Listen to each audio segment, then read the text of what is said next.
नमस्कार, आप जुड़ चुके हैं वैली एक्सप्रेस न्यूज के साथ। Mission statehood chairman Sunil Dimple से बात करेंगे। जिस तरह से हिमाचल में हॉर्स ट्रेडिंग हुई है, यानी कि ऑपरेशन लोटस एक बार फिर से हिमाचल में चलाया गया। और देखिए, ये जो छोटे छोटे इलेक्शंस होते हैं ना, पहली कहीं ना कहीं जो इलेक्शंस हुई मेयर की चंडीगढ़ में, वहां पर चोरी पकड़ी गई। अब शरेआम, अब ये जो जिस तरह से वोट क्रॉस वोटिंग करवाएगी, किसने करवाई है, यह भारतीय जनता पार्टी के लोग मानेंगे नहीं। और सबसे बड़ी बात, प्राइम मिनिस्टर की इलेक्शन आने वाली है, पीएम की इलेक्शन होने वाली है। हो सकता है इस इलेक्शन के बाद अगर भारतीय जनता पार्टी जीत गई तो दोबारा कभी इलेक्शन हो ही ना, क्योंकि ये जिस हिसाब से भारतीय जनता पार्टी जिस ट्रैक पर चल रही है, ऐसा लग रहा है वो ट्रेन चलती रहेगी, कभी रुकेगी नहीं। क्योंकि वो चाहते नहीं है कि विपक्ष बचे, क्योंकि विपक्ष मुक्त भारत जो है ये भारतीय जनता पार्टी का नारा है। और जब विपक्ष नहीं होगा तो आम जनता की आवाज कहां सुनी जाएगी। आप सोचिए कि इस वक्त जो भारतीय जनता पार्टी का जहाज किस ओर जा रहा है और किन किन लोगों को रोकता हुआ नजर आ रहा है। चलिए पहले इनसे पूछता हूँ, सर आपको क्या लग रहा है, जिस तरह से हिमाचल में हॉर्स ट्रेडिंग हुई है, कहीं ना कहीं रातों रात गेम बदल कर पलड़ा बदल दिया, क्रॉस वोटिंग हो गई, किस तरह? गुलशन, ये तो एक सीधा सीधा ये गुंडागर्दी है और जमहूरियत का मर्डर ऑफ डेमोक्रेसी है, जमहूरियत का कत्ल है। जिस तरीके से ये नंगा नाच भारतीय जनता पार्टी कर रही है, तमाम रियासतों में इनका यही प्रयास रहता है कि बनी हुई लोकप्रिय लोगों की चुनी हुई सरकार को गिराना, हॉर्स ट्रेडिंग करना और फिर पॉलिटिकल पार्टीज के नेताओं को ईडी, सीबीआई और इनकम टैक्स द्वारा धमकाना और फिर उन्हें भारतीय जनता पार्टी की वॉशिंग मशीन में ले आना। तो ये हो गया है स्वाभाविक। इसमें हम जम्मू कश्मीर के नेताओं को भी देख रहे हैं कि वो भी बेचैन पड़े हुए हैं इस वॉशिंग मशीन में जाने के लिए। कुछ तो चले गए हैं पहले इस भारतीय जनता पार्टी की वॉशिंग मशीन में, जो खुद को बड़ा डोगरों का नुमाइंदा कहते थे, डोगरा होने का दावा करते थे। वो जो कांग्रेस के, नेशनल कॉन्फ्रेंस के, पीडीपी के, वो तो पहले ही भारतीय जनता पार्टी की वॉशिंग मशीन में निरमा वॉशिंग पाउडर से नहा करके जितने मर्जी करप्ट थे वो अब साफ सुथरे हो गए हैं। और यही हाल हमें हिमाचल प्रदेश में भी देखने को मिला। राज्यसभा के चुनावों के लेकर के, सीट को लेकर के क्रॉस वोटिंग की गई, खरीद फरोख्त की गई, हॉर्स ट्रेडिंग की गई। न जाने कौन कौन से प्रलोभन, लालच उन विधायकों को दिए गए और साथ में विधायक द्वारा भी उनको डराया गया होगा। और न जाने किस डर के तहत उन्होंने हिमाचल प्रदेश में क्रॉस वोटिंग करके ये जमहूरियत का कत्ल वहां पे भारतीय जनता पार्टी के इशारों के ऊपर हुआ है। और यही नंगा नाच तो हम जम्मू कश्मीर में भी देख रहे हैं कि पिछले 2014 के बाद जम्मू कश्मीर में असेंबली के चुनाव तक नहीं करवाए जा रहे हैं, न जाने भारतीय जनता पार्टी किस डर की वजह से। और फिर अलग अलग दावे करती है कि अब देखिए, कल की ही मैं पत्रकार वार्ता आपको बताता हूं गुलशन, कि इनके बड़े बड़े नेता तरुण चुग, रविंदर रैना, दविंदर राणा और जो डोगरा होने के जो कहते थे, दावा करते थे कि हम डोगरे हैं, तरुण चुग साहब ने एक आरोप लगाया उस 370 के ऊपर। उसको डोगरों की जो 370 पहचान है उसे कलंक कहा। यानी कि महाराजा हरि सिंह जी ने 1927 में हमें 370 हमारी जमीनों, हमारी नौकरियों की हिफाजत के लिए हमें दिया था। और भारतीय जनता पार्टी के नेताओं के बीच तरुण चुग, रविंदर रैना, दविंदर राणा, जुगल किशोर और उनके साथ और भी डोगरा नेता बैठे हुए थे। क्या उनमें से उनको शर्म महसूस नहीं हुई कि आपके डोगरा महाराजा जी को, जिन्होंने 370 दिया था, उसे कलंक ठहरा दिया, उनके बनाए हुए कानून आपने तबाह कर दिया, उनकी बनाई हुई 300 साल पुरानी रियासत इन्होंने तोड़ करके मामूली सी यूनियन टेरिटरी बना दिया। क्या इस बात का इनको अफसोस नहीं हो रहा? और आज देखिए, 370 को लेकर के प्रधानमंत्री जी पहले भी 20 फरवरी को जम्मू के रैली में आए और 370 को खूब जी भर के गालियां निकाली और फिर कहा कि 370 जो है वो सीटें जीतने वाले हैं, है?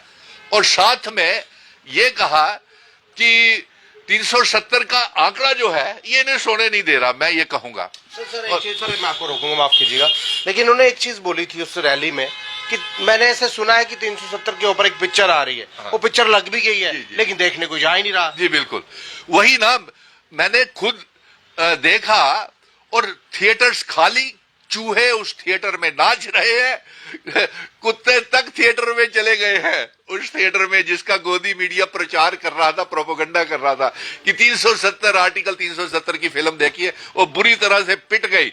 ना कश्मीर में वो चली, ना जम्मू में चली, ना चिनाव वैली, ना पीर पंजाल, ना हिंदू मुस्लिम सिख ईसाई गुज्जर बकरवाल पहाड़ी लोग, किसी ने वो फिल्म नहीं देखी और वो बुरी तरह से फ्लॉप हो गई। और सुनिए, एक तरफ जब किसी बोलते ना किसी के कपड़े उतार लिए, और उस कपड़े उतारने की पूरी नुमाइश की जा रही है 370 की पिक्चर को बनाकर। जी बिल्कुल बिल्कुल, आपने गुलशन बिल्कुल सही आपने एग्जाम्पल दी, सही कहा कि पहले तो जम्मू कश्मीर को सारा लहूलुहान कर दिया, हमारा तहस नहस कर दिया, हमारी रियासत को तोड़ दिया, अब उसके ऊपर फिल्म बनाई जा रही है। पहले कश्मीर फाइल प्रोपोगंडे के तौर के ऊपर जम्मू कश्मीर को बदनाम करने के लिए पूरे देश में बनाई गई, अब आर्टिकल 370 की। और अब मजे की बात देखिए, कल इनके भारतीय जनता पार्टी के नेताओं ने एक पत्रकार वार्ता की और उसमें एक फ्री डायल नंबर भी दिया है, टोल फ्री नंबर भी दिया, और साथ में उन्होंने इनके जो इंचार्ज हैं तरुण चुग, रविंदर राणा, देवेंद्र राणा और जो जुगल किशोर, उन्होंने कहा कि 370 डिब्बे सजेशन बॉक्सेस पूरे जम्मू कश्मीर में रखे जाएंगे और नौजवान अपनी अपनी सुझाव सजेशंस इन डब्बों में डाले, और उसका आंकड़ा भी 370 का। देखिए 370 का जिन इन्हें गुलशन सोने नहीं दे रहा। डाले ना डाले, हो सकता भारतीय जनता पार्टी के वर्कर ही उसमें डालते रहे, कौन देख रहा है कि युवा वर्ग डाल रहे हैं, वो डाल रहे हैं। जी बिल्कुल, आपने बिल्कुल सही कहा, लेकिन मैं नौजवानों को अपने ये पैगाम भेज रहा हूं कि जितने भी नौजवान हैं, चाहे वो पीएचई, पीडीडी, पीडब्ल्यूडी के डेली वेजर्स, रहबरे खेल, जंगलात, सेहत, एसपीओज, नेशनल यूथ कॉर्प्स के बच्चे, फायर एंड इमरजेंसीज के बच्चे, home guards, contingent paid worker, स्कूलों के कुक्स, कॉन्ट्रेक्चुअल लेक्चरर, और इसके साथ जितने भी लोग हैं वो सजेशन बॉक्स में जो सजेशन डालें उसमें ये लिखें, पूछें इनसे कि आप हमें कब पक्का कर रहे हैं। आपने 2014 में 2 करोड़ नौकरियां हर साल देने का वादा किया था, कहां है वो नौकरियां? कार रैली में बोल के गए थे और यहाँ पर 10 साल के बाद 1500 नौकरी दी है। ये है हमारी तरफ। जी वही तो मैं कह रहा हूं ना। और सारी की सारी पोस्टें जेकेएसएसबी की, पब्लिक सर्विस कमीशन की सारी बंद पड़ी हुई हैं। और एक मजे की बात मैं आपको बता दूं गुलशन, 7 मार्च को देश के प्रधानमंत्री नरेंद्र मोदी जी फिर जम्मू कश्मीर के दौरे के ऊपर आ रहे हैं।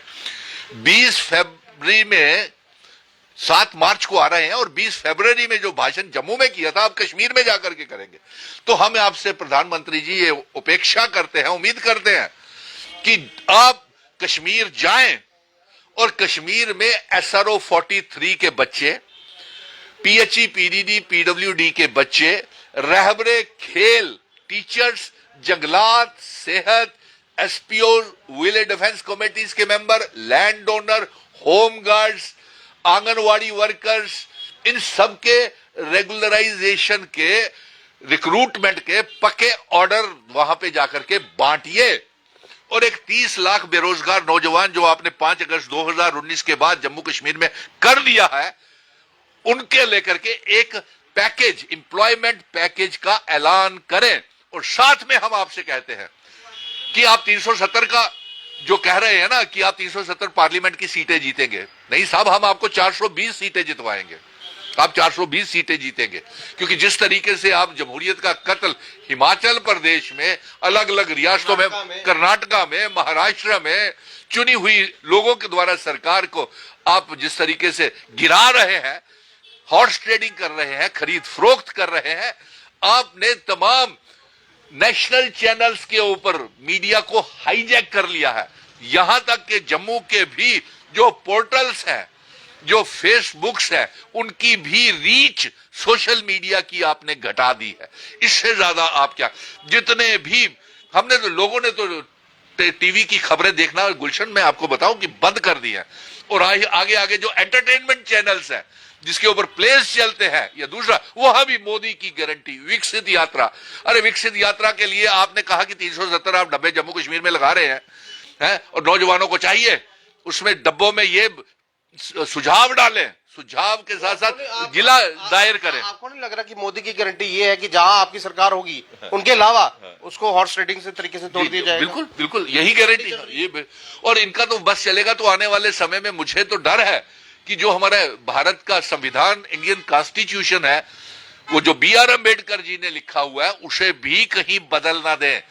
और इस बात का भी डर है कि जो बेचैन है ना कश्मीर के नेता, इनके साथ इनकी गोदी में बैठने के लिए तैयार है, हॉर्स ट्रेडिंग के लिए तैयार है, ABC टीमें हैं, और वो तमाम पॉलिटिकल पार्टीज चुनावों के बाद भी इनकी गोदी में बैठने के लिए तैयार हो जाएंगी। मैं आवाम को ये कहूंगा, नई लीडरशिप को आप, नई लीडरशिप जम्मू कश्मीर में पैदा करें और नए लीडर्स को मौका दें ताकि जम्मू कश्मीर में, और आप प्रधानमंत्री जी आप जम्मू कश्मीर में आए तो रियासत के दर्जे का ऐलान करें। हमारे इल्हाक की शर्तें, जिन शर्तों के ऊपर महाराजा हरि सिंह जी हमारे बुजुर्ग इल्हाक भारत के साथ करके गए थे, वो शर्तें लागू करें। और साथ में पीओके, गिलगिट बल्टिस्तान को, जम्मू कश्मीर, लद्दाख को एक रियासत बना करके जम्मू कश्मीर रियासत का हिस्सा बनाएं।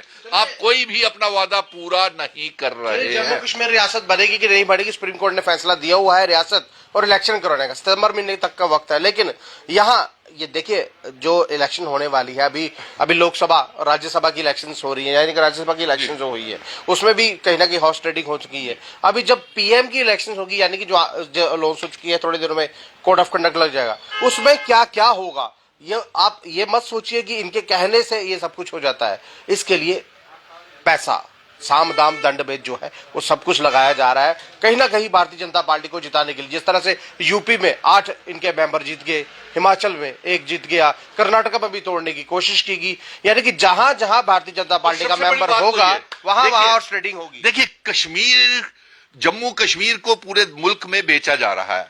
हमारा आर्टिकल 370 रिया स्पेशल स्टेटस को बेचा जा रहा है, और उसी तरह ये यूसीसी, यूनिफॉर्म सिविल कोड और सिटीजन अमेंडमेंट एक्ट को भी ला रहे हैं और वोटर्स में पोलराइजेशन करवा रहे हैं और मजहबी राजनीति फिर खेल रहे हैं, जो देश की एकता अखंडता के लिए सबसे बड़ा खतरा है। आपने बोल दिया सीए की बात करी थी तो मैं भी पूछ रहा हूँ, हमारे जम्मू कश्मीर में कश्मीरी भाई जो विस्थापित होकर कश्मीर से जम्मू आए थे लगभग 22 से 23 दिन के लिए, अब 4-3 सालों से जम्मू में है, पहले उनको सेट करी ना सीए के तहत। जी बिल्कुल बिल्कुल, ये बहुत बड़ा पेचीदा मसला है, लेकिन इस समय हमें जो सबसे ज्यादा जो जरूरत है वो ये बात की जरूरत है कि बहुत तौहीन कर दी हमारी आपने जम्मू कश्मीर के डोगरों की, हमारे महाराजाओं की, हमारे बुजुर्गों की पगड़ी तक आपने उछाल दी। आज तो 370 को आपने कलंक कह दिया, यानी कि डोगरों को एक ये कलंक था हमारा स्टेट सब्जेक्ट। लोगों को समझ नहीं आ रहा, कलंक ये गाली भी देते लेकिन लोगों को समझ नहीं आती। अब ये लोगों, अब देखिए ये समंदर खामोश क्यों है, इसमें लहरें क्यों नहीं उठ रही, इसमें तूफान क्यों नहीं आ रहे, ये डोगरों को सोचना पड़ेगा। कहते हैं ना, अस डोगरे आखने शाने कने, असे जितियां ना जंगा कमसाने कने, लेकिन सारे को ला बड़ी जंग जेड़ी है साड़ी रियासत, साड़ी डोगरा रियासत की तोड़ी दिता गया, साड़ी डोगरी भाषा की तोड़ी दिता, खराब बर्बाद करी दिता गया, साड़ी रियासत की बर्बाद करी दिता गया। तो ये जंग जीतना सबको ला बड़ी जरूरत है। लहरें खामोश क्यों हैं, आखिरकार कब ये लहरें उठेंगी अब ये पता नहीं। जम्मू कश्मीर के लोग कब जागेंगे, जागने की जरूरत आन पड़ी है क्योंकि 10 साल हो चुके हैं, 2 सरकारों का टेनओवर जा चुका है। इस वक्त भी हो सकता है मोदी सरकार इलेक्शन करवाए या ना कराए। बहरहाल मैंने ये खबर शुरू की थी हॉर्स ट्रेडिंग पर, जो कर्नाटका में शुरू, हिमाचल में शुरू की और सबसे बड़ी बात यूपी में शुरू हुई, और उस पे के बाद अपने मेंबर लाने के लिए कहीं ना कहीं दूसरों की तोड़ फोड़। क्या इसको हेल्दी पॉलिटिक्स कहा जाता है?